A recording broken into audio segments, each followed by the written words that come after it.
Well, good morning, everybody. Let me say, those of you who are not from Montgomery, those of you who are not from Alabama, we'd like to welcome you to our great state. And thank you for being here today at this very important meeting that you are having. This is a real issue, a real problem that faces us in the state of Alabama. It faces a lot of states, but I'm not the governor of a lot of states. I'm governor of one state, and I'm the governor of Alabama, and I do care about the children and the people of this state. We welcome those of you who are associated with the National Governors Association. Thank you for being here. The National Governors Association is a very good organization. I am one of the chairpersons for the Economic and Commerce Development Committee, which is a very important committee to try to bring jobs to the United States. I'm the incoming chairman of that. I work very closely. In fact, I was talking this morning to our liaison in Washington about what is going to happen at the next NGA meeting. The NGA does a lot of good work, and I appreciate what you do. Also, we'd like to have a special welcome to all of our doctors, our nurses, all of those of you, our nurse practitioners, PAs, all of you who take care of our children across the state. I'd like to give a special welcome to Dr. Michael Miller, who is a physician, actually a physician in residence at the Center for Best Practices at our National Governors Association. And a welcome to, as I said, to any other NGA individuals here today. Infant mortality is a real problem that we face in this state. It's not something we're going to solve overnight, obviously. There are a lot of underlying causes, and I know that in your breakout sessions that you'll be having, in the discussions that you'll be having, you'll be talking about those. Whether you solve them or not you're not, but you'll be pointing them out, and we will continue to work on the issues that face our children in this state. The number of infants that died in 2011 was 481. We had 519 who died in 2012. We actually had, I believe, Dr. Williamson, we had a slight decrease before that, and then we had an uptick in that particular year.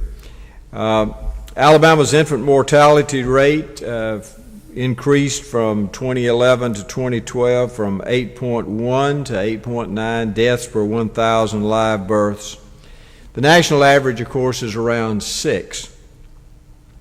We have a greater infant mortality rate among blacks in this state. Actually, among whites, the infant mortality rate is about the national average. But among blacks, it is high. It is now at 14.4% per 1,000 births in this state. It's interesting, Alabama's rise in the infant mortality rate in 2012 happened despite trends that often are tied to improve things that take place.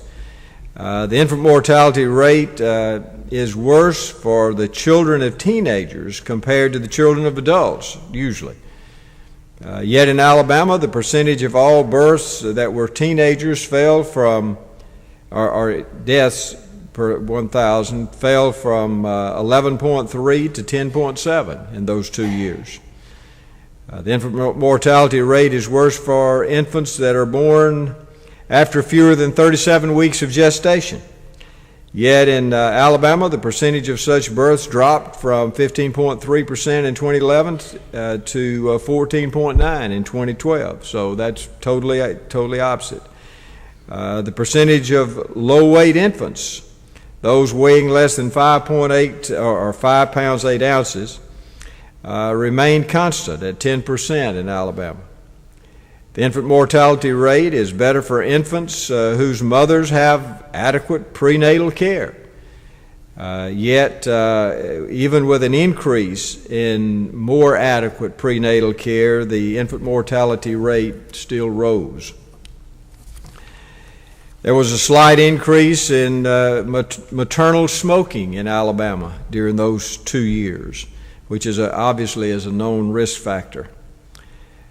Clearly, we have our work cut out for us.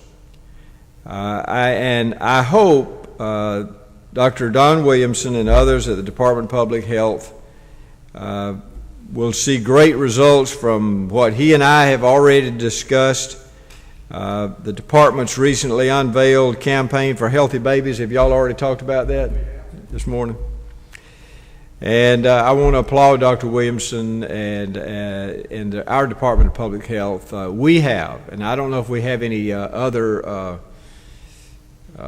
public health officers in here, but I can tell you we have the best one in the country, and that's Dr. Williamson. Not only does he help me with our public health issues, he also is a tremendous help now with our total revamping of our Medicaid program in the state of Alabama. We hope and we believe that change in our Medicaid program that we have in the state of Alabama will truly show some good results because we are going from a fee-for-service to an outcomes-based payment program. And so we have gotten that through the legislature, and we feel like that with the management of these patients, true management, that we will see some good results. I hope you can find ways to reduce, as you discuss these issues, our infant mortality rate. I hope you come up with some ideas, like the use of cribs rather than sleeping with the parents. Ways to ensure that mothers with risk factors get to the hospital that have equipment to take care of them. Long-lasting and long-acting reversible contraception for women who request it before they leave the hospital and after delivery, I think is essential. I think that is essential, and I am very much for that. How medical professionals talk to mothers about smoking is very important. You know, nicotine is probably more addictive than heroin, so it's hard to get people off of smoking. But you know, it is very important that we talk to our expectant mothers. And one of the things that I think is very important that we'll be looking at, and I know that you'll be talking about it today, is the non-medically indicated elective deliveries before the 39th week. If we do that, it is going to make a tremendous difference in how many of our children are in the neonatal intensive care units. And so the longer they stay in the mother's body rather than in the incubator, they're going to be better off. And so I know you'll be discussing that also. But on behalf of Alabama's infants, on behalf of Alabama's mothers, their fathers, the people of this great state, I want to thank you for your participation in this conference. This is a real problem that we want to work at. You know, we've had a lot been going on in the last 3 years dealing with Medicaid, health care, and all the other issues, and it's tended to somewhat probably confuse and probably overall hurt our advancement in some of the things that we're trying to get done. But let's still try to come up with the right answers, and it's not simple. It's not simple. Poverty has a lot to do with it. And education has a lot to do with it. And there are so many issues that you can't solve here today. You can't.